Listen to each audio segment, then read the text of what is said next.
Terkadang dibalakan, diuji seorang murid itu dengan kefakiran, kesusahan, kesempitan hidup.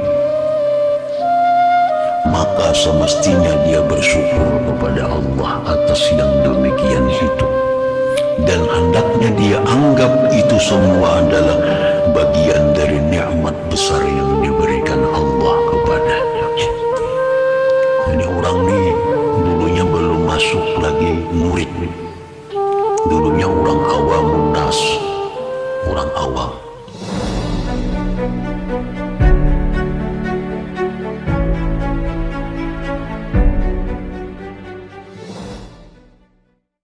Assalamualaikum warahmatullahi wabarakatuh. Waalaikumsalam warahmatullahi wabarakatuh. Alhamdulillah nahmaduhu wa nasta'inuhu wa nastaghfir wa nastahdi wa na'udzu billahi min syururi anfusina wa min sayyiati a'malina faman yahdihillahu fala mudhillalah wa may yudlilhu fala hadiyalah. Asyhadu an la ilaha illallah wahdahu la syarikalah wa asyhadu anna Muhammadan abduhu wa rasuluh la nabiyya wa la rasula ba'da amma ba'du. Wa qala Allah ta'ala fi kitabihil karim ba'da na'udzu billahi minasyaitonir rajim. Bismillahirrahmanirrahim. Wa ma khalaqtul jinna wal insa illa liya'budun. Wa qala aidan fadhkuruni adhkurukum washkuruli wa la takfurun. Ya ayyuhalladzina amanu ista'inu bis-sabri was-salah. Innallaha ma'as-sabirin. Alhamdulillah, puja dan puji syukur senantiasa kita panjatkan kehadirat Allah Subhanahu wa taala. Kami minimal kita mengucapkan alhamdulillah atas segala nikmat yang diberikan oleh Allah Subhanahu wa taala kepada kita. Salawat dan salam jangan lupa kita sampaikan kepada baginda Rasulullah sallallahu alaihi wasallam. Allahumma salli ala sayyidina Muhammad wa ala ali sayyidina Muhammad. Pada kesempatan yang berbahagia ini, mari sama-sama kita mengirimkan Fatihah pada baginda Rasulullah sallallahu alaihi wasallam, dan juga sebagai wasilah bagi kita untuk memperoleh ilmu dari Allah. Kemudian juga kita sama-sama mengirimkan Fatihah kepada Syihabuddin Ahmad bin Hajar al-Asqalani, pengarang kitab Nasaihul Ibad, ila hadratin Nabi Muhammad Mustafa Rasulullah sallallahu alaihi wasallam wa ila azwajihi wa zurriyyatihi ajma'in wa li kafatil anbiya'i wal mursalin wa ila ruhi ashabi Rasulullah ajma'in, khususan Sayyidina Abu Bakar As-Siddiq wa Sayyidina Umar bin Khattab wa Sayyidina Utsman bin Affan wa Sayyidina Ali bin Abi Thalib karamallahu wajhah wa ila ruhi al-awliya was-salihina khususan Sultan Auliya Syekh Muhammad Jilani wa Syekh Muhammad Sanandi wa ila ruhi abaina wa ummahatina wa jaddina wa jaddatina wa masyayikhina wa li asatidatina wa mursyidina fi tariqati fadliyah wa taqsimaniyah, wa khususan ila ruhi Syihabuddin Ahmad bin Hajar al-Asqalani. Syaulillahi wa lahumul Fatihah. A'udzu billahi minasy syaithanir rajim. Bismillahir rahmanir rahim. Alhamdulillahi rabbil alamin, arrahmanir rahim, maliki yaumiddin. Iyyaka na'budu wa iyyaka nasta'in. Ihdinas siratal mustaqim. Siratal ladzina an'amta 'alaihim ghairil maghdubi 'alaihim waladdallin.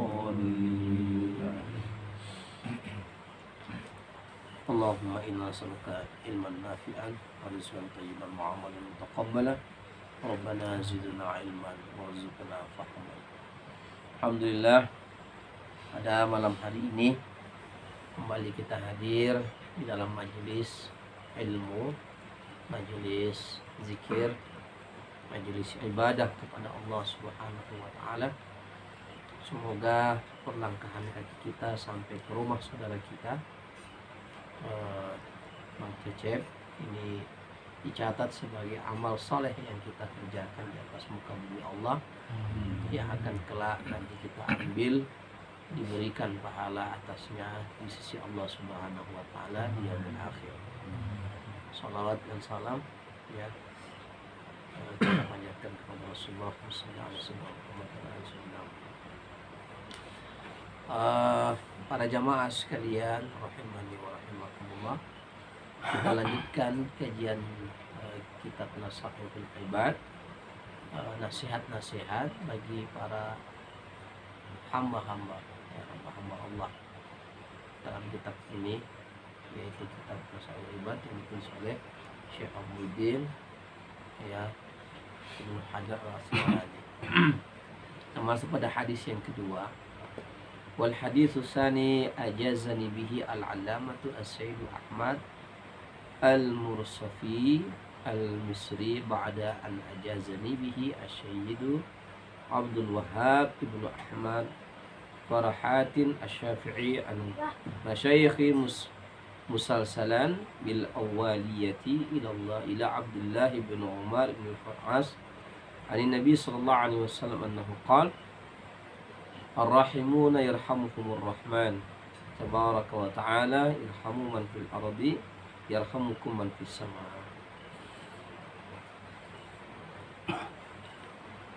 Bahwa telah diijazahkan ya oleh Al-Allamah, jadi dalam silsilah sanad hadis itu ini. Jadi ada sanad Quran, ada sanad hadis, ada sanad tariqah. Ada 3 sanad di dalam Islam. Sanad Quran, sanad hadis, dan sanad tariqah. Ya. Kita bertariqah, ambil ke saya ambil ke guru saya, 2 guru saya, dan guru saya ngambil ke gurunya, dan seterusnya ke guru. Ya. Namanya sanad tariqah. Ya.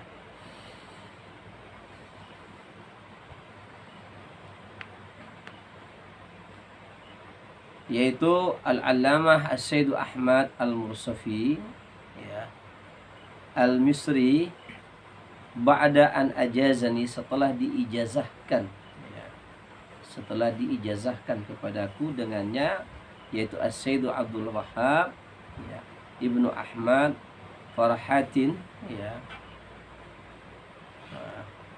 Asy-Syafi'i, jadi gelarnya Asy-Syafi'i ya, Ahmad Farahat Asy-Syafi'i an masyayikhi ya mengijazahkan kepadaku guru-guru yang berantai, musalsalan, yang berantai, yang berkesinambungan, bil awwaliyati ya kepada yang paling dulu memperoleh hadis ini, ila Abdullah bin Amr ibn al-As. Jadi yang pertama memperoleh hadis ini adalah Abdullah ya ibnu Umar ya ibnu al-As. Jadi ada beberapa perawi hadis itu yang dari sekalangan sahabat yang diawali Abdullah, yang adalah Abdullah bin Umar, ada Abdullah bin Abbas ya, ada Abdullah bin Mas'ud, ada Abdullah bin Abbas ya, ada Abdullah bin al-As ya. Ani Nabi sallallahu alaihi wasallam Amr bin As, Abdullah bin Amr bin As. Jadi Amr bin As itu seorang sahabat Nabi. Dia punya anak namanya Abdullah. Amr bin As itu menjadi selesai gubernur Mesir ya, sahabat Nabi. Anaknya namanya Abdullah bin Amr ya, Abdullah bin Amr, bukan Umar bin Khattab ya, Amr bin Al-As. Ani Nabi sallallahu alaihi wasallam, dari Nabi sallallahu alaihi wasallam. Qala, Nabi bersabda, Ar-Rahimuna yarhamuhumur Rahman. Orang-orang yang pengasih, orang-orang yang pengasih, yarhamukumur rahman, akan disayangi oleh Allah yang maha penyayang. Ar-rahimuna ar-rahman, ar-rahimuna yarhamukumur rahman. Orang-orang yang penyayang ya akan mendapatkan kasih sayang dari Allah Subhanahu wa taala. Dan ini Nabi bersabda, maka kita amalkanlah ini. Jadilah kita sebagai seorang yang penyayang. Ya, tidak ada seorang yang penyayang itu pasti akan disayang oleh makhluk-makhluknya, oleh Allah Subhanahu wa taala. Ya, ini perintah. Hanya supaya kita bisa ada perasaan kasih sayang dalam batin kita, maka cara memperhalusnya adalah dengan berzikir, beribadah kepada Allah. Jadi kolbu itu yang tadinya keras ya akan dilembutkan oleh Allah. Kita ini jadi pemarah, pembenci, macam-macam itu adalah sifat dalam kolbu, bukan di zahir.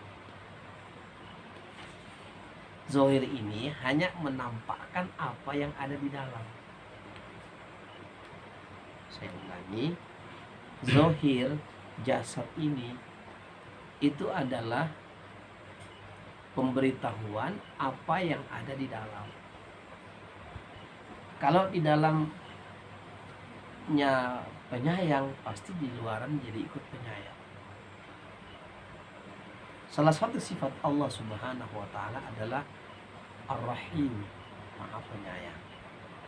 Olehnya seorang yang berjalan menuju kepada Allah, seorang abid, seorang salikin, harus mengambil sifat Allah itu dalam dirinya. Itu juga adalah sifatnya Nabi SAW. Laqad ja'akum rasulun min anfusikum azizun alaihi ma'anitum harisun alaikum bil mu'minina raufur rahim. Dia adalah sifat Nabi itu rauf dan rahim, penyayang. Ya, dalam sebuah bingkai keluarga itu harus dibangun kasih dan sayang. Anak-anak harus disayang, istri kita harus kita sayang, bahkan hewan harus kita sayang. Ya, Nabi itu melarang hewan yang melebihi kapasitas dia untuk memikul beban. Nabi larang, karena itu namanya zalim. Ya, zalim. Ya, keledai yang cukup sekian saja dibawa ditimpakan dengan banyak beban sehingga membuat keledai itu susah berjalan. Nabi larang, Nabi marah, jangan seperti itu. Tidak boleh kita membebani sesuatu melebihi ya kapasitasnya. Demikianlah Islam mengajarkan sifat Allah yang maha penyayang ini mesti juga ada pada hamba-hamba.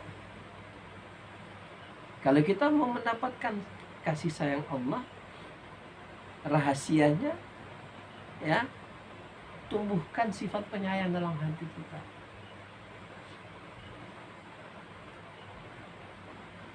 Ya, tumbuhkan sifat penyayang dalam hati kita. Nengok adik, nengok anak. Kalau kita di rumah bangun sholat malam, misalnya kita bangun tengah malam sholat, supaya ada rasa sayang sama istri, tengoklah mukanya. Kasihan ya, sudah bantu kita, ini merasa sayang.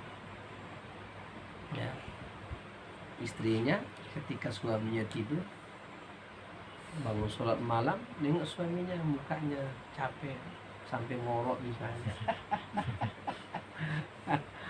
Sehingga sayang, jadi jatuh sayang sama suami. Sama anak ketika dia tidur, Tengok sekali-sekali ya Allah, anakku tanggung jawab saya nanti untuk kau di dunia akhirat. Sehingga muncul itu sayang, ya sayang kita sama anak. Sayang itu bukan berarti dia berbuat salah pun kita biarkan. Itu bukan sayang namanya, itu membiarkan anak-anak kita dalam kesalahan, itu tidak membenarkan juga, ya. Karena kalau kita mau memperoleh kasih dan sayang Allah, jadilah penyayang. Dan itu sifat Rasulullah SAW. Rasulullah sangat penyayang kepada umatnya, ya, kepada sekitar semua, itu sangat disayang sama Rasulullah, sangat dicintai Nabi SAW. Ya, maka salah satu sifat yang didapat oleh orang-orang yang mendekatkan dirinya kepada Allah, jadi tidak ada cerita itu orang yang sudah ibadahnya dia jaga, patah lagi zikirnya dia jaga, baca Qur'annya dia jaga, kemudian hatinya keras, nggak ada cerita itu. Ada yang salah berarti dalam ibadahnya.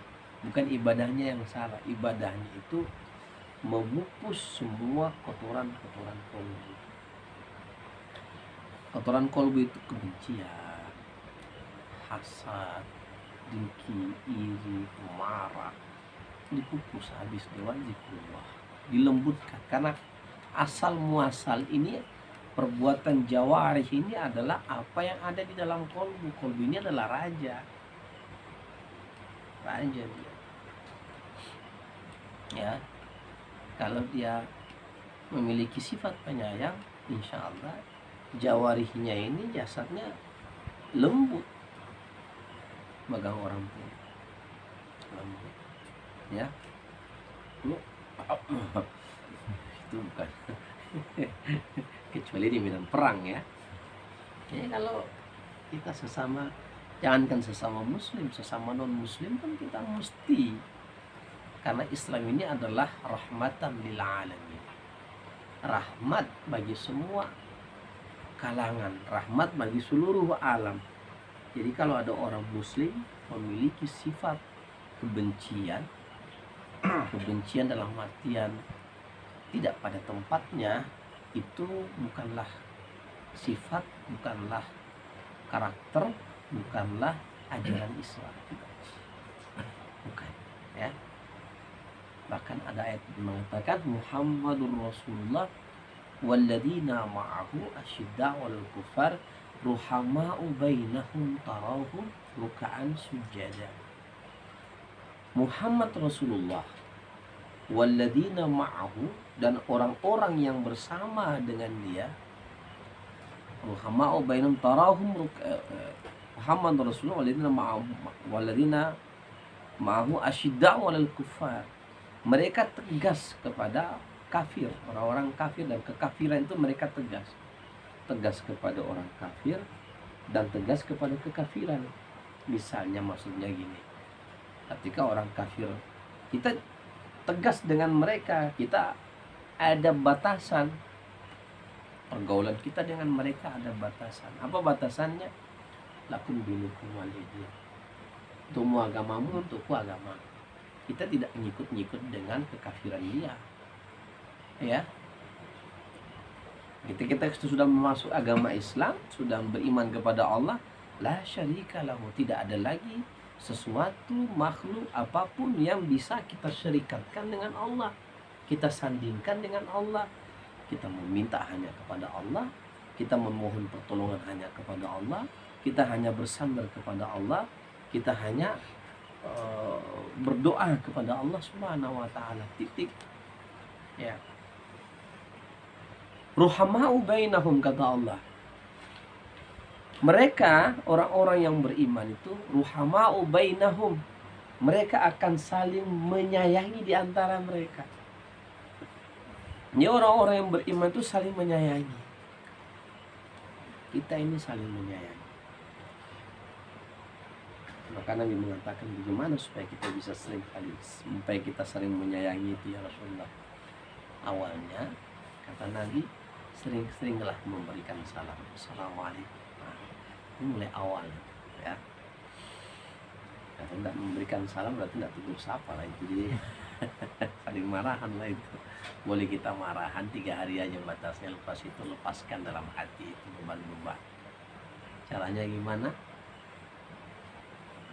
Caranya 3 ya. Yang pertama tahan marah, al-kazibin al-ghaidha. Yang kedua kasih maaf, wal afina 'anil nas, kasih maaf dia ya, kasih maaf ya. Udah bisa nggak kita kasih maaf? Wal afina 'anil nas, al-kazibin al-ghaidha wal afina 'anil nas. Sudah seperti itu belum cukup. Yang ketiga, Allah yuhibbul muhsinin, berbuat baik sama dia.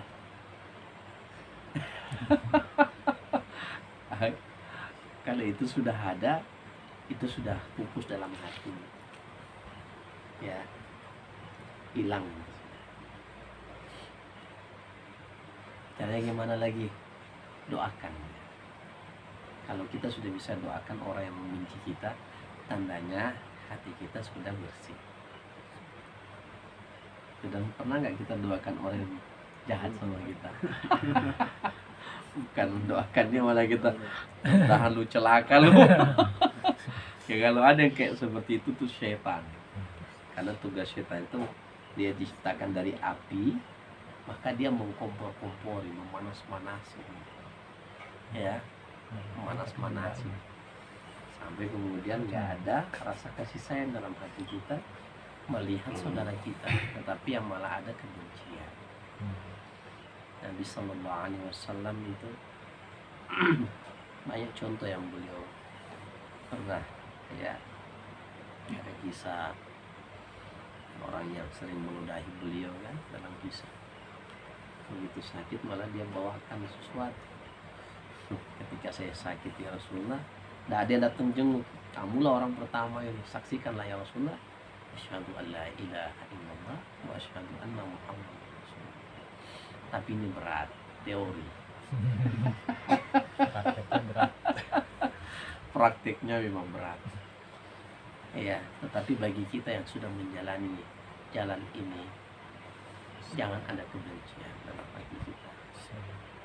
Ya, kalaupun kita tidak usah diingat masalah itu, serahkan kepada Allah. Ya Allah, Engkau tahu siapa yang benar, siapa yang salah. Bisa jadi juga saya salah. Ya, bisa jadi dia benar. Ya Allah ampunkan, karena itu akan jadi onak dalam buri. Sunan Kalijaga itu pernah dia minta dikubur hidup terakhir dalam cerita mitos cerita itu kan. Kenapa? Masih ada kebencian dia sama orang tuanya sendiri yang dia benci. Karena orang tuanya itu dianggap menindak orang-orang yang miskin pada waktu itu, mengambil upeti. Kata Sunan Bonang, kubur hidup. Saya terima dulu. Dikubur hidup. Siap. Untuk menghilangkan itu. Siap. Ya. Jadi tidak usah ya. Bersihkan itu tolong. Kalau ada kebencian, istighfarkan. Karena bisa jadi itu adalah ujian buat kita. Kita diuji. Ya. Nah, jadi tumbuhkan rasa kasih sayang. Ya, ambil sifat-sifat Allah. Orang yang sudah sampai pada ma'rifatullah, sudah mengerti tentang Allah, dia akan mengambil sifat-sifat Allah dalam dirinya. Ya, di dalam diri kita ini ada sifat-sifat Allah. Karena ini saya bongkar lagi sedikit ya. Ar-ruh itu adalah sejatinya diri kita itu ruh. Sebelum ada jasad ini ada ruh dulu. Sebelum ada jasad, yang ada dulu adalah ruh. Ruh itu lebih dulu daripada jasad. Ya, ruh itu lebih dahulu daripada jasad. Ya, cuman yang dahulu ke bumi ini itu kan berkesinambungan, berganti-gantian. Ruh itu tidak pernah tua. Makanya orang yang tua merasa muda terus. Iya kan Pak ya? Saya aja udah mau 40 tahun, 42 ya. 50 jalan 43. Ini rasa-rasanya baru 20 tahun kan. Bang Marsan pasti juga punya perasaan yang sama. Tapi begitu kerja, waduh tenaga itu sudah nggak bisa lagi dikatakan muda. Apalagi Pak De, sama Bang Mamang kan. Tapi perasaan itulah ruh. Rasa-rasa kita masih muda. Itulah ruh. Ya, rasa-rasa karena ruh itu ya, ruh itu tidak pernah tua ya. Dia dari dulu sampai sekarang begitu, itulah bentuknya. Ya, begitu itulah bentuk.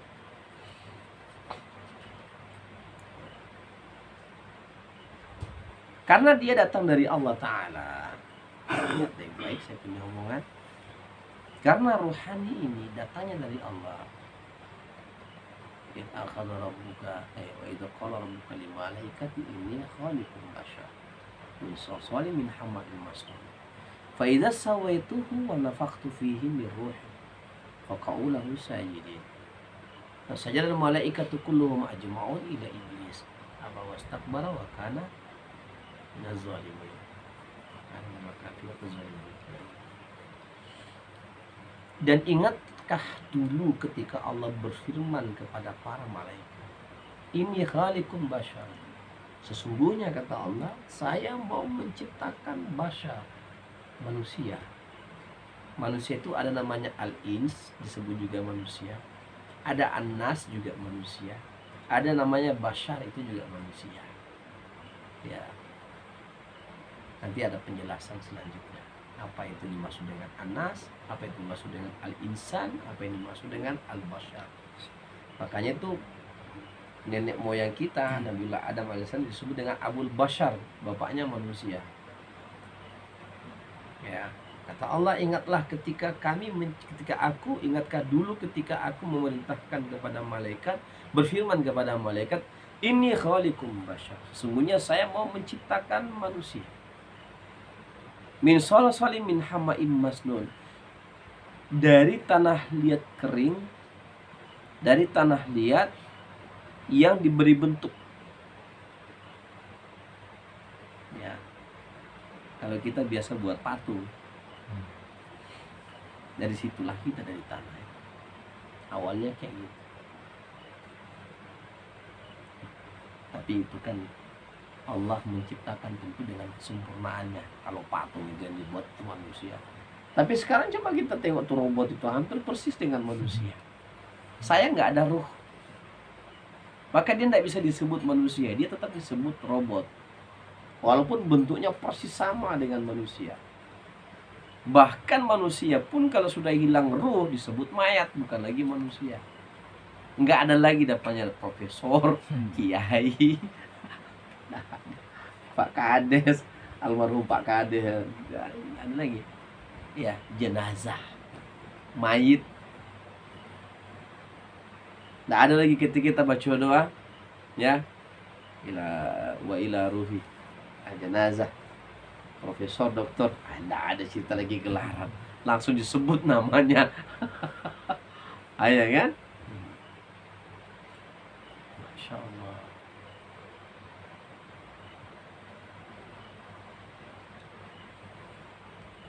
Fa idza sawaituhu, kata Allah, setelah disempurnakan penciptaan Adam ini dalam basyariyah. Basyariyahnya itu dalam bentuk jasad. Dalam bentuk apa? Bentuk jasad. Wa nafakhtu fihi min ruhi. Maka aku tiupkan ruh ke dalam jasadnya. Bagaimana caranya Allah itu jangan tanya sama Ustaz, bagaimana caranya Ustaz ditiupkan rohnya sama Allah. Itu bukan wilayah kita. Itu sudah dalam af'alullah.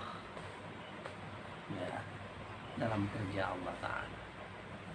Jadi itulah asal muasal sistem penciptaan manusia. Ya, di ar-ruh tadi saya mulaikan tadi, di ruh tadi ini adalah asal muasal manusia. Adapun yang berbentuk jasad asal muasalnya dari tanah, ya, bahkan ya dari saripati tanah. Kemudian setelah itu apabila berketerusan, maka tidak lagi dari bentuk yang kasar, tetapi bentuk yang halus berupa air mani. Bukan lagi yang kasar, sudah yang lembut lagi, berupa air. Air mani. Dan air mani itu apa? Hina. Air mani yang hina, air yang hina. Jadi Allah ingatkan kita dalam surah As-Sajdah. Ya. Kalau air mani kena di baju kita, gimana perasaan kita? Kita mau pagi-pagi kerja kak? Enggak. Kita bersih. Ya. Jadi tidak ada kita merasa hebatnya. Jasad kita ini dari sesuatu yang hina gitu. Ya. Makanya Allah ingatkan proses penciptaan kita itu supaya kita tidak merasa angkuh, tidak merasa sombong. Ya, supaya tak ada muncul kesombongan di dalam diri kita. Maka ketika itu yang namanya rohani dari Allah Subhanahu wa taala, sifat-sifat Allah, sebahagian sifat-sifat Allah, dan itu bukan secara menyeluruh, sebahagian dan sebahagiannya lagi. Allah memiliki sifat Ar-Rahim, Maha Penyayang. Kita menjadi makhluk yang penyayang. Ambil sifat itu, sifat Allah yang memang sejak datangnya dari Allah kita ini, inna lillahi wa inna ilaihi rajiun, yang dimaksud itu adalah ruh. Kalau tanah kembali ke tanah, minha khalaqnakum wa fiha nu'idukum wa minha nukhrijukum taratan ukhra. Dari bumi kamu diciptakan, ke bumi kamu dikembalikan, dan dari bumi juga kamu akan dihidupkan untuk yang kedua kalinya. Sementara yang datang dari Allah berupa ruh, ini akan kembali kepada Allah. Itu yang disebut yang rujun, kembali kepada Allah. Yang mana? Ruhani tadi. Ditempatkan di sebuah tempat yang namanya Illiyin. Ketika sudah berjumpa dengan Allah, satu ditempatkan di tempat Sijin, tempat yang hina. Illiyin tempat yang mulia, Sijin tempat yang hina. Panjang pembahasan dalam kitab Ar-Ruh. Ya. Saya hanya ngambil dikit. Saya mau menyampaikan bahwa sifat-sifat Allah, ya, itu bisa, ya, ada pada diri kita karena memang ar-ruh itu datangnya dari Allah. Wa nafakhtu fihi miru, aku tiupkan ruh dariku kepadanya. Makanya rohani ini cenderung ke langit. Rohani ini cenderung kepada Allah. Kerohanian kita itu cenderung mau menuju kepada Allah. Apalagi orang-orang yang sudah ma'rifat ini, sudah pengen mau. Para jamaah sekalian, Allah Subhanahu wa taala, antum harus paham satu hal lagi, ya. Nikmat yang terbesar itu bukan istana dalam surga. Nikmat yang terbesar itu bukan makanan-makanan yang enak dalam surga. Nikmat yang terlezat itu bukan minuman-minuman madu, anggur, susu dalam surga. Tidak, bukan itu nikmat yang terbesar. Nikmat yang sesungguhnya adalah nikmat bisa melihat pencipta kita, yaitu Allah Subhanahu wa taala. Dan ya, semua, kenapa Allah mengatakan bisa melihat? Nabi mengatakan kita melihat Rabb kita seperti mana bulan. Pak, Ibu, jatuh cintanya seseorang itu dari pandangan mata atau dari pendengaran? Kata orang dari mata turun ke hati. Kalau kita udah jatuh cinta sama seseorang dulu, nanti masih pacaran lah ya, pasti makan tak enak, minum tak enak itu, ya. Dimanapun dia berada, pengen rasanya mau dikunjungi. Begitu sudah kawin,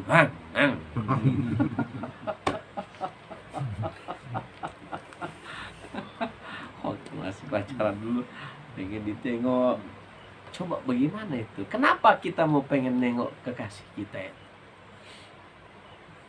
Ya, apa nikmat melihat itu? Nikmat melihat itu menumbuhkan rasa. Dan yang berbicara, kalau sudah berbicara rasa, ya, sesuatu yang ada ini tidak akan terasa enak kalau perasaan gak enak. Bener gak? Mau kita punya makan enak betul dihidangkan, kalau perasaan kita sedih, Pak. Orang yang berkabung misalnya, ini orang meninggal suaminya misalnya, yang kemarin itu, tak bisa makan 3 hari 3 malam. Walaupun selezat apapun dihidangkan, anak kita kalau sakit, Pak, mohon maaf, gak usah meninggal, sakit aja lah, mohon maaf, mohon izin. Kalau anak kita sakit, nih, yang kita sayang ini, terbaring di rumah sakit, enak kita makan, gak bisa. Gak enak kita punya rasa. Makanan ini gak terasa, ya kan membuat. Kalau anak sakit itu, aduh, uring-uringan kita. Cari obatnya sana, jumpa dokter sana, ya. Tapi begitu dia lari ke sana kemari, kita marahin pula dia. Kamu ini kerjanya lari-lari aja. Ini masalahnya. Ya kalau dia tidak lari nanti dia sakit. Iya kan?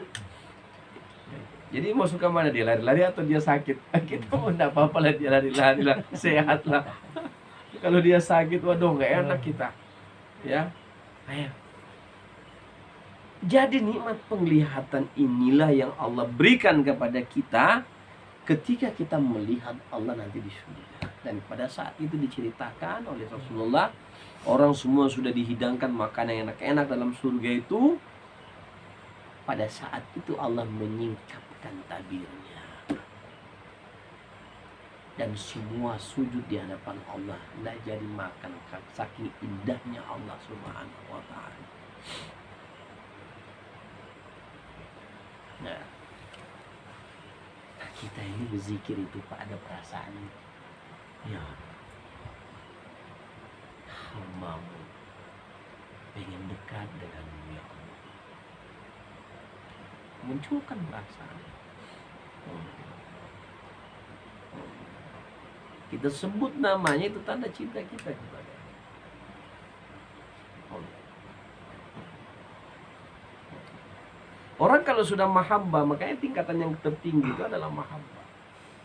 Dia kalau sudah ma'rifat kepada Allah, sudah mengenal Allah, dia akan mahabbah kepada Allah. Innamal mu'minuna asyaddu hubban lillah. Sesungguhnya orang yang beriman, mereka sangat-sangat cinta kepada Allah. Nyawa bisa dipertaruhkan atas nama Allah. Makanya para syahid-syahid dulu itu yang berperang atas nama agama itu, ya, mau lempeng ini, nyawa ini kata mereka mau diminta berapa kali. Ada orang yang syahid di jalan Allah ditanya, ya, apa keinginanmu? Saya pengen mati hidup, saya dibunuh ketika perang, mati lagi saya, dihidupkan lagi saya, seterusnya begitu. Dan untuk siapa? Untuk Allah. Kan sudah mahabbah kepada Allah itu, ya. Oke, jauh sekali ceritanya sampai ke sana ya. Ini sifat Allah. Saya mau mengatakan bahwa ada sifat-sifat Allah yang jamalullahnya itu kita ambil. Penyayangnya Allah, pemberinya Allah, ya. Allah yang berilmu, kita itu sifat Allah. Ya, Tapi tentunya berbeda sifat Allah dengan sifat makhluknya. Kalau Allah bersifat dengan kesempurnaan sifatnya, kalau kita bersifat dengan sifat-sifat Allah yang ada pada diri kita dengan keterbatasan basyariyah kita, kemanusiaan kita. Ya. Oke ya. Tabaraka wa ta'ala irhamu man fil ardi yarhamukum man fis sama. Allah Subhanahu wa ta'ala, Nabi sallallahu alaihi wasallam bersabda, irhamu man fil ardi yarhamukum man fis sama. Sayangilah makhluk-makhluk Allah yang ada di bumi, niscaya engkau akan disayangi sama makhluk-makhluk Allah yang ada di langit, bahkan Allah menyayangi kamu. Makanya Islam itu sangat penyayang. Kalau kamu menyembelih hewan, menyembelihlah dengan cara yang baik. Jangan kamu sembelih sementara tidak tajam, kamu punya pedang atau kamu punya pisau, kamu pakai untuk menyembelih hewan. Tidak boleh. Kamu harus tajamkan dia supaya dia tidak merasa sakit. Makanya orang yang dipenggal kepalanya secara Islami itu, Pak, itu tidak merasakan sakit. Karena kisos. Disuruh duduk kayak begini kan, diangkat, tebasnya itu harus di sini. Langsung putus leher. Mati langsung seperti itu. Ya. Nggak benar itu yang kita nonton di YouTube itu, digorok leher itu nggak boleh. Haram cara-cara seperti itu. Itu bukan syariat Islam. Syariat itu kisos. Kisos itu apabila dia membunuh, betul dia membunuh, jelas dia membunuh, ada bukti-bukti semuanya terkumpul dia pembunuh, dia melenyapkan nyawa si Polan. Apabila keluarganya menuntut balas hak bunuh dengan cara dikisos, maka dia wajib dikisos.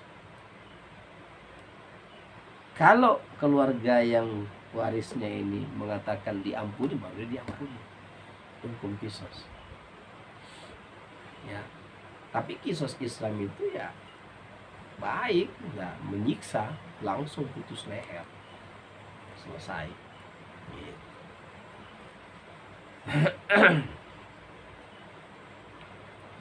Ketika kita sama tanaman-tanaman, sama tumbuhan, gimana Ustaz? Kalau ente melihara tanaman, ente mesti siram di pot. Kalau kamu punya pot bunga, ini mohon maaf ya, kalau kamu punya pot bunga, jangan zolim sama bunga yang ada di pot itu. Salah sendiri kamu tidak taruh dia di tanah. Kalau dia di tanah, dia bisa jalan akarnya kemana-mana kan. Ini kamu batasin dia punya ruang gerak.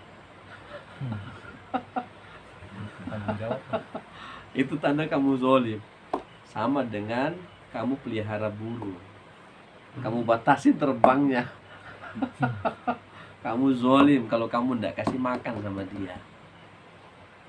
Ketika kamu kurung dia dalam sangkarnya, wajib kamu pelihara dia. Kamu kasih mandi dia, kamu kasih makanan untuknya.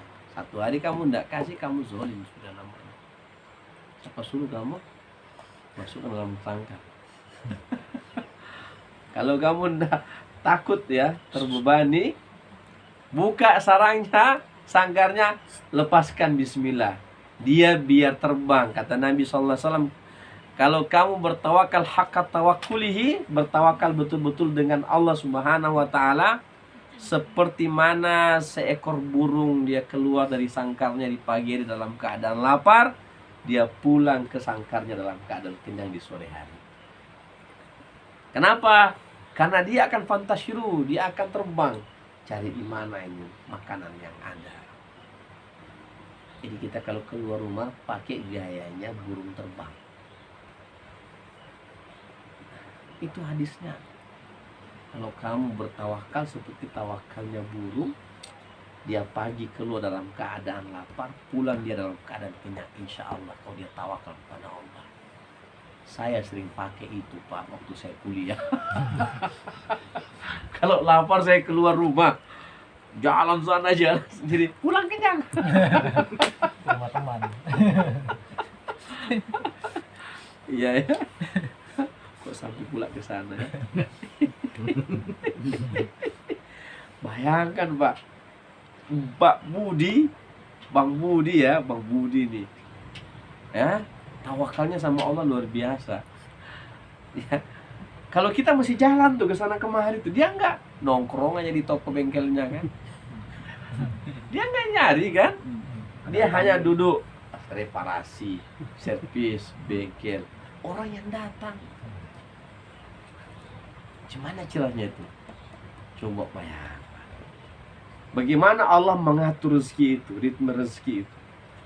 Meskipun sampai gurunya sendiri pun diantar ke sana sama Allah.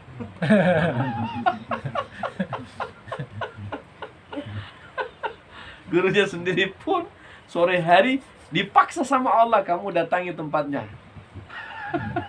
Sayang tadi saya cari Pak De nggak ada. Tadi dia bilang Pak, tadi datang kon guru, kenapa nggak telepon saya? Saya nggak pernah ketemu kalau di situ. Subhanallah. Jadi kata Nabi SAW, irhamu man fil ardi. Ya. Bahkan para jamaah sekalian, antum jangan sekali-kali mengira makhluk-makhluk Allah yang sifatnya benda mati ini dia tidak punya nyawa. Dia punya nyawa. Mobil itu punya nyawa. Benda mati. Kalau kita bawa nyala Pak, cepat rusak. Tapi kalau kita sayang sama mobil kita, awet dia akan balas kasih sayang pengemudinya. Dia akan balas kasih sayang pengemudinya. Itu hukum sunnatullah. Itu hukum alam. Benda mati saja kalau kita sayang, dia akan beri kita manfaat dari kasih sayang kita. Hadisnya jelas. Irhamu man fil ardi. Sayangilah apa saja yang di bumi ini. Kalau kamu tidak sayang, maka dia akan memberikan ya kemudaratan kepada kita juga.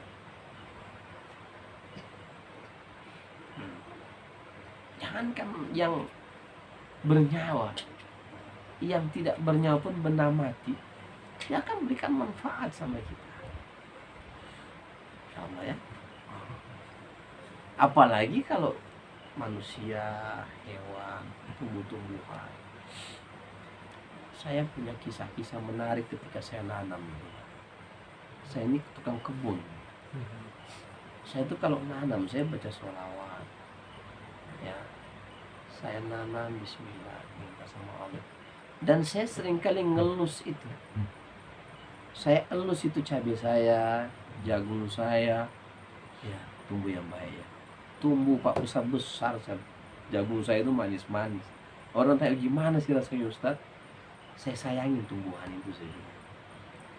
Saya zikirin mereka.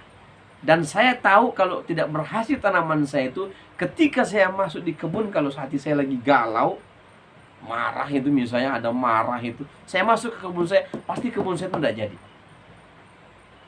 Saya pastikan nggak jadi dia. Dia nggak memberikan manfaat ke saya. Adapun manfaat pasti sedikit, dan saya tambah kacau, banyak penyakit yang datang.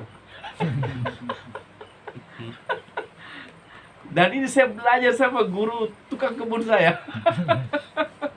Saya tanya, Pak De, kok bisa banyak sekali itu cabenya dipetik ini? Gimana ceritanya? Gini Ustaz, saya itu baca sholawatan. Yang kedua, saya itu kalau malam-malam, saya itu datang ke kebun saya ngomong, Nduk, Duk, piye kabare Duk? Dia anggap anaknya. Kamu mau makan apa lagi? Jadi ada hakikat, itu ada tirakatnya. Tirakatnya di mana? Tirakatnya dikasih sayang itu. Sama Pak. kita mau bekerja apapun, tumbuhkan rasa cinta, rasa sayang tumbuhkan. Pasti dia akan memberikan manfaat. Jadi tukang tahu kah, jadi tukang bengkel kah, tukang cat kah. Kalau kamu ada rasa sayang dengan pekerjaan, dengan orang, dengan benda-benda yang situ, insya Allah, ya, dia akan memberi manfaat. Percaya omongan saya, enggak, terserah. Tapi coba dites testimoni, pasti. Ya. Hah? Ini kan datang, tahu Pak, suruh masuk aja. Ini rahasia ini ya, rahasia. Orang yang enggak dengar enggak dapat dia ini. Bisa diulang. Bisa diulang. Kucing kalau kita sayang, dia akan manut sama kita. Ya. Jadi semuanya seperti itu. Insya Allah. Ya, yarhamu man fil ardi yarhamukum man fis sama. Sayangi apa saja yang di bumi ini. Waalaikumsalam warahmatullahi wabarakatuh. Oh, ya Allah. Oh, Saya nunggu nelponnya. masuk. Jadi gampang sekali kita kalau senantiasa didoain sama malaikat, ya, dekat dengan kita malaikat. Jadilah sebagai orang-orang yang penyayang, ya, insya Allah.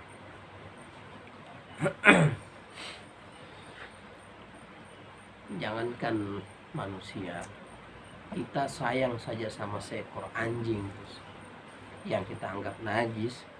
Kisahnya itu kan Bani Israel, bisa Rasulullah sampaikan, orang masuk surga gara-gara kasih minum seekor anjing yang kehausan. Ya. Dan ada seorang ibu-ibu yang masuk neraka gara-gara tidak kasih makan seekor kucing. Ya, ada kisah itu. Seseorang yang diselamatkan Allah ketika dia melintasi jembatan Sirat, sudah mau jatuh dia, ada kucing yang nolong, sehingga dia balik lagi, ditolong sama kucing. Kulli kabarin radbatin sadaqah. Setiap kamu melakukan kebaikan kepada kepada makhluk Allah yang bernyawa, itu adalah sedekah bagimu. Dan biasanya kita tidak ingat yang kayak gitu, ya, kita rupanya itu ada kisah. Dalam kisah ini Imam Al-Ghazali itu tidak saya bahas bagaimana kisah Imam Al-Ghazali ini. Ada suatu masa di mana Nabi pernah mencium Hasan dan Husain, cucunya, diciumnya sama Nabi. Nabi itu sangat penyayang sama anak, itu juga penyayang sekali, ya. Bagaimana kisah dia kasih makan orang Yahudi buta yang menghina dia, ya. Kita sudah pernah dengar ceritanya itu, ya, kisahnya, ya. Nah, ini juga kisahnya itu Rasulullah cium Hasan dan Husain, cucunya. Kaget itu orang. Dia bilang, saya selama anak saya ada berapa ya, 10 ke 9, tidak pernah satupun saya cium. Apa kata Nabi SAW dengan muka agak sedikit nggak senang? Nabi mengatakan, man la yarham la yurham. Siapa yang tidak penyayang tidak pantas disayang. Jadi kita umat Islam ini diajarkan untuk saling sayang menyayangi, ya. Baik, kita masuk pada pembahasan ini. Ruyal Ghazali fin naumi, ya, wa qila lahu ma fa'alallahu bika, wa qala uqifuni baina yadi wa qala li bima qaddamat alaiha, ya, fasarat azkuru a'mali wa qala lam aqbaluha, ya, wa innama qubiltu minka zata yawmin nazalat zubabah ala. Aduh, kalau sudah tua begini. ala midada qalamuka litashtuba minhu wa anta taktubu fataraktal kitabatu hatta akhadatta khazaha rahimahu biha summa qala ta'ala amdu bi abdi ilal jannah wa fi qawlihi yarhamukum ya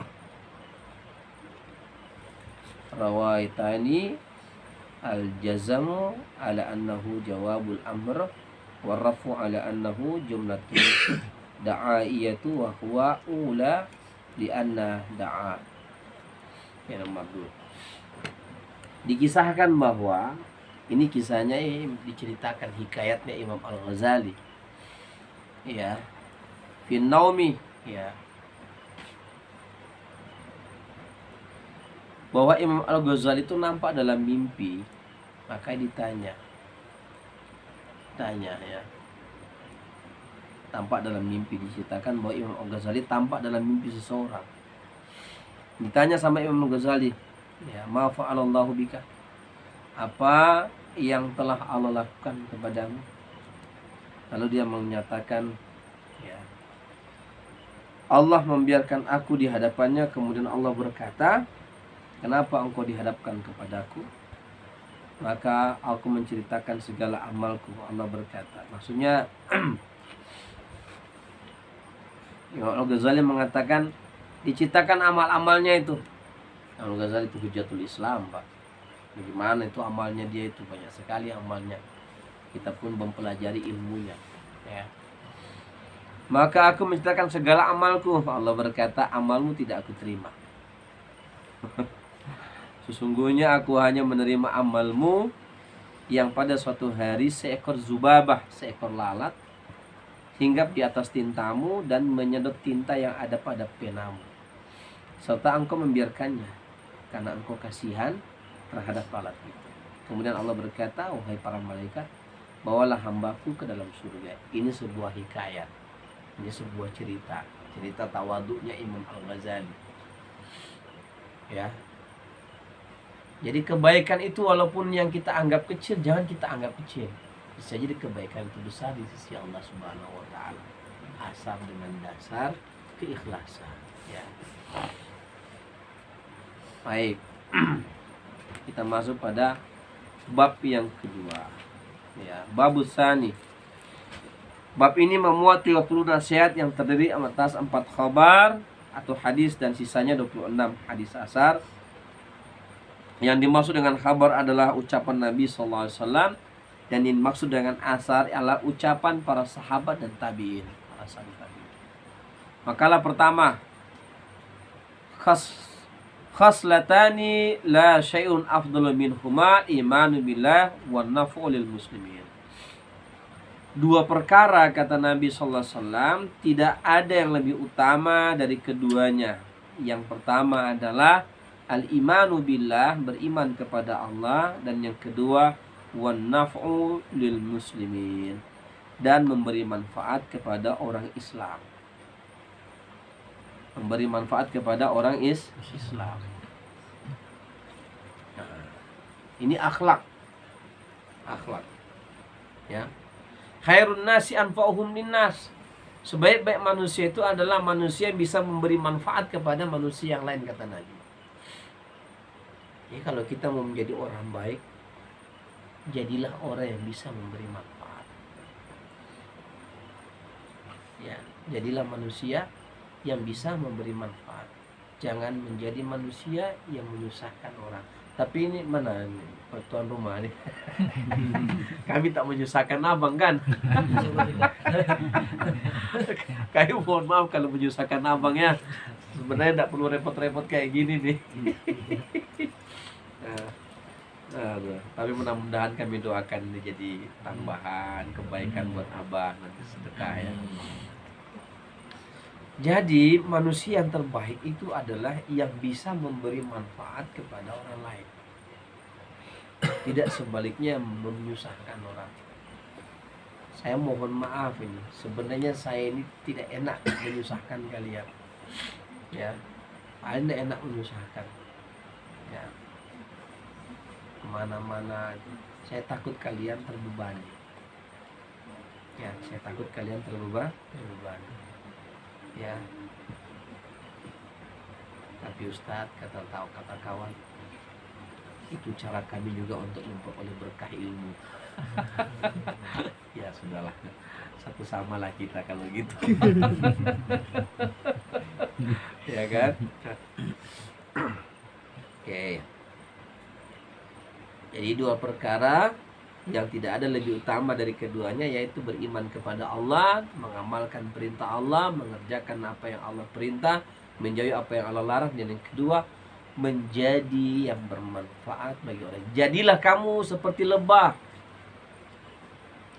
Lebah itu luar biasa, itu ada dalam Al-Quran. Ya, bagaimana itu lebah?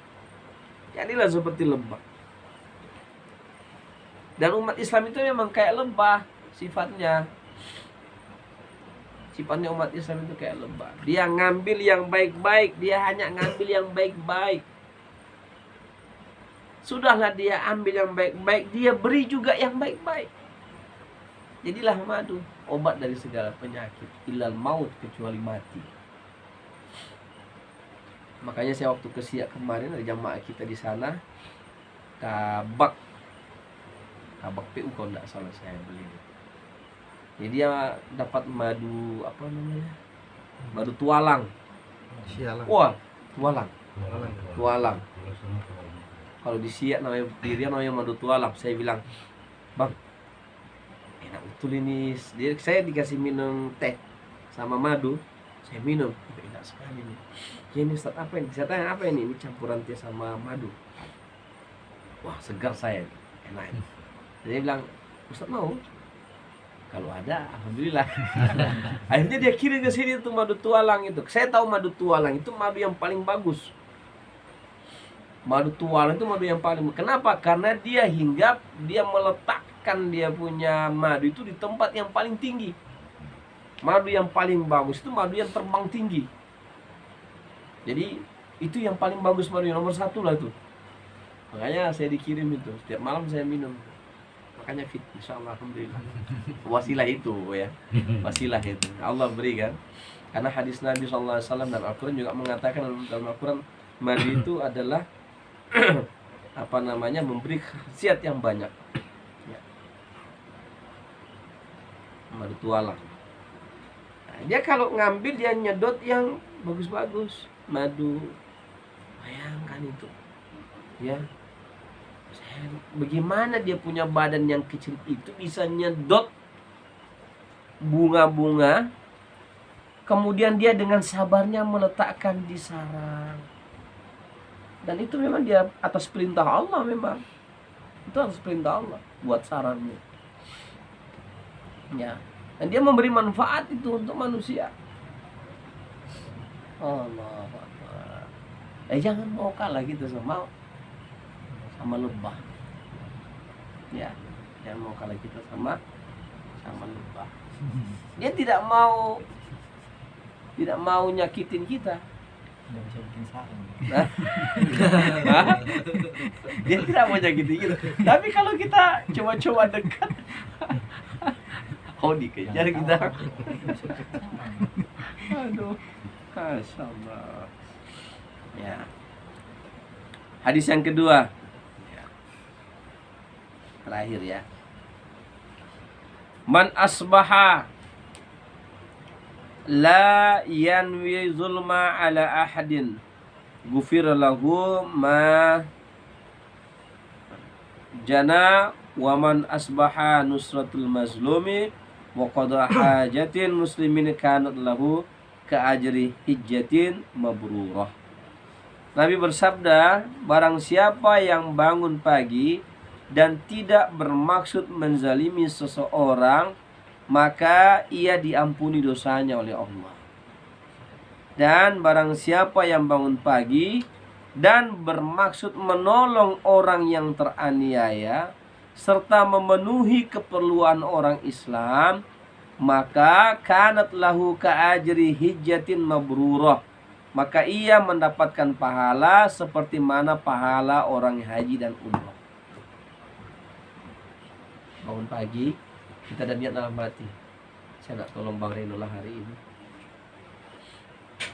Niat kita untuk berniat seperti itu saja, kita dapat pahala. Apalagi kalau kita langsung bantu, kita dapat pahala haji dan umroh.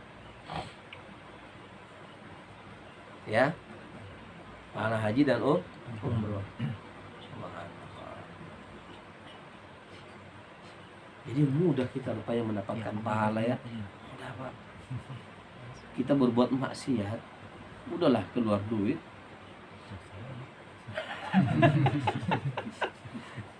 Tapi kalau kita berbuat baik, subhanallah, pahalanya luar biasa. Ya. Ya. Terakhir lagi ya. Terakhir nih, hadis yang ini ya, yang ketiga lagi ya. Ahabbul ibadah ilallahi ta'ala anfa'un nasi linnas wa afdalul a'mali idkhalus sururi ala qulubil mu'minin yatrudu anhu ju'an aw yakshifu anhu karban aw yaqdi lahu danan. Ahabbul ibadi, manusia yang paling dicintai Allah Ta'ala ialah anfa'un nasi linnas, manusia yang paling bermanfaat bagi manusia yang lain.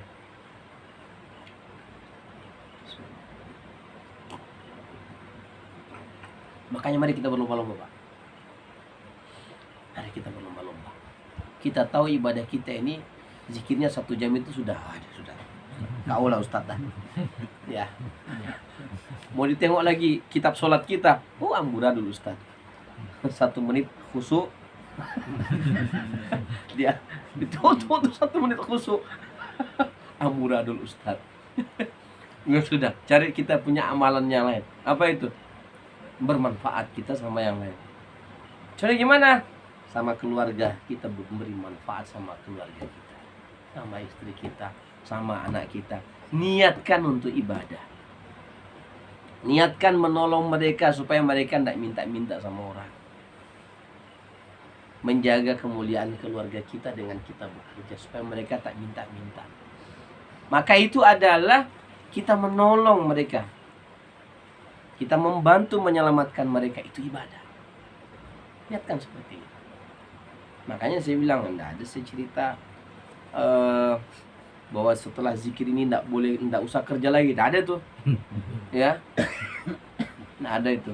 Jangan kalian tengok Bang Samsul. Bang Samsul itu memang dia tidak banyak keluar, tapi begitu keluar dia jobnya langsung banyak. Amin. Makanya saya bilang sama satu orang jamaah saya kan di sini, saya yang suruh dia Pak, kamu kerja di situ, karena saya tidak mau berpangku tangan. Kita ini sudah Allah kasih tangan yang lengkap, kita dikasih kaki yang lengkap, kita dikasih akal, kita dikasih panca indera. Gunakanlah itu untuk jalan ibadahmu. Bagaimana caranya? Mencari rezeki supaya istri dan anakmu tidak minta-minta, supaya terjaga kehormatan keluargamu walaupun dengan rezeki yang seadanya, yang penting halalan thayyibah. Daripada dia mencuri, daripada dia menipu orang, daripada apa? Itu adalah sedekah, itu adalah kebaikan, itu adalah manfaat yang kamu berikan, dan kamu mendapatkan kedudukan mulia di sisi Allah walaupun hanya sebagai pemasang solmet. Jangan. Saya itu senang kalau ada jamaah yang kerja. Jangan kamu pikir guru ini, ini Ustaz ini senang saya hanya ibadah tuh di masjid, ibadah tuh di... Tidak. Kecuali memang antum lagi dalam tirakat. Saya paham dalam lagi tirakat. Nah, saya gubris biarin karena dia lagi proses perjalanan suluk. Setelah selesai, ya sudah bekerja, beraktivitas. Fa idza qudiyatis shalah fantashiru fil ard wabtagu min fadlillah. Setelah kamu selesai sholat, bertebaranlah kamu di atas dunia ini. Carilah karunia-karunia Allah yang Allah simpan di atas dunia ini buatmu. Cari aja. Jadikan sebagai jalan ibadah. Ya. Ketika Nabi ditanya sama orang, ya Rasulullah, kalau saya punya 1 dirham, saya sedekahkan untuk siapa? Untuk dirimu. Gimana maksudnya? Ya kalau kamu tidak punya bajumu koyak sana koyak sini, ya belilah yang baru misalnya. Terus kalau saya punya 1 dirham lagi ya Rasulullah, kasih sama istri, sedekahkan buat istri. Kalau saya masih punya 1 dirham lagi ya Rasulullah, kasih sama anakmu. Kalau saya punya masih 1 dirham lagi ya Rasulullah, kasih sama kerabatmu yang terdekat. Kalau saya masih punya 1 dirham lagi ya Rasulullah, saya mau apain ini? Baru itu terserah kamu sedekahkan kemana. Itu jalan-jalan kita kalau sedekah ya. Paham tuh? Bukan saya ngomong, ini Rasulullah, mau dibantah Rasulullah. Dosa kita. Ya, gitu. Ya, makanya saya ada sahabat kita yang di sini, saya kan jadikan jalan. Saya carikan jalan. Kamu coba di situ, bekerja di situ. Kenapa? Bukan kehinaan pekerjaan kita itu yang membuat kita hina, tidak. Justru Allah itu pernah suatu ketika ada seorang sahabat Nabi, setelah Nabi salam kanan salam kiri, setelah Nabi berzikir, dia menjabat tangan dengan Nabi. Nabi kaget. Nabi kaget dengan muka yang sedikit terkejut. Sekonyong-konyong malaikat Jibril datang. Dia tanya, dia sampaikan sama dia, ya Rasulullah, ya Muhammad, tangan yang saat ini engkau jabat adalah tangan yang diberkahi Allah. Nabi tanya, wahai saudaraku, apa pekerjaan? Ya Rasulullah, saya ini pekerjaan saya tukang batu, tukang pecahin batu. Bayangkan kan? Kebayangkan bagaimana kasarnya itu? Ya, tukang pecahin batu itu. Dalam hati Rasulullah. Dia tanya lagi, terus di rumahmu ada siapa? Di rumah saya ya Rasulullah ada istri saya, ada anak saya. Ada siapa lagi? Ada ibu saya. Ada siapa lagi? Ada anak ponakan saya yang sudah meninggal orang tuanya. Pantas wahai saudaraku, wahai sahabatku, tanganmu ini adalah tangan yang diberkahi Allah. Jibril tadi baru menyampaikan ke saya. Tidak boleh. Bukan pekerjaan itu yang kita menganggap orang itu mulia. Tidak. Tetapi kemuliaan itu ada dalam hatinya. Keikhlasan dia bekerja, mencari sesuatu dengan jalan yang halal. Itu. Ya. Nah, kita jangan hina-hina kawan kamu kerja ini. Tidak boleh. Dia mungkin lebih mulia daripada ente. Ya. Oke. Itu. Yang kedua kata Nabi sallallahu alaihi wasallam, wa afdalul a'malu idkhalus sururi ala qulubil mu'minin. Dan sebaik-baik amal itu dan seutama-utama amal ialah idkhalus surur fi qulubil mu'minin ala qulubil, memasukkan rasa senang ke dalam hati saudaramu. Kebayang itu bagaimana caranya?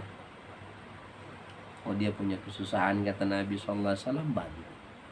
Kalau dia punya kehilangan barang, bantu cari. Kalau dia lagi tertimpa musibah, hibur.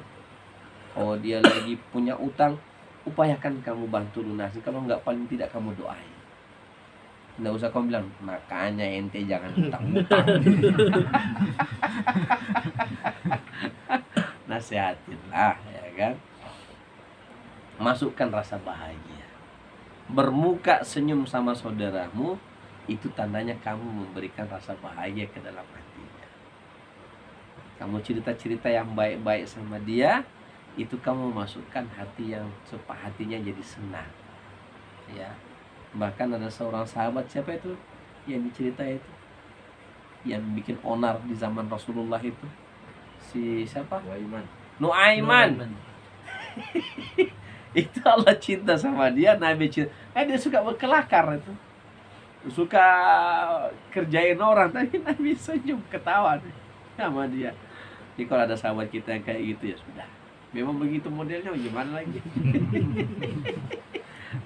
Potongannya kayak gitu, kayak Bang Reno kan, jeletuknya kadang-kadang muncul kan. Tapi membuat orang ketawa kan, tapi hati-hati jangan pula sampai orang tersumbing kan. Oke. Jadi para jamaah sekalian, sekedar memasukkan rasa bahagia sama saudara kita sesama muslim, ya, itu sudah amal yang mulia di sisi Allah. Amal yang mulia. Ya, saya mohon maaf ini sama Bang Mikel, selama ini beberapa hari saya tidak datang. Ya, alasannya mungkin tidak tepat ya, tetapi saya takut kalau saya hadir di situ orang pada cepat bubar itu. Ya kan? Jadi dimaklumi aja ya. Ya, saya akan datang sebenarnya, tapi waktu pertama aja, waktu saya hadir orang sudah cepat-cepat, baru fantasi lu kabur sana, kabur sini. La ilaha illallah, kasihan juga ini. Ya, saya mau gimana lagi kan? Ya, jadi insya Allah mudah-mudahan besok malam ya kita hibur yang ke berapa ya? Ke-7 hari ya. Nah, di rumah saudara kita, kalau bisa cepat datang ya kita cepat datang. Insya Allah mudah-mudahan ini dulu pembahasan kita. Jadi memasukkan rasa bahagia ke dalam hati seorang mukmin itu sudah luar biasa. Sama istri kita, pasti dia buat bahagia. Caranya gimana? Letakkan uang warna merah.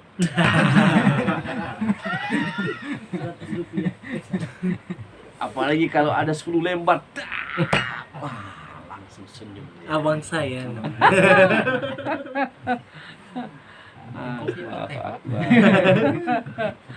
Saya rasa demikian ya. Wassalamualaikum warahmatullahi wabarakatuh. Waalaikumsalam.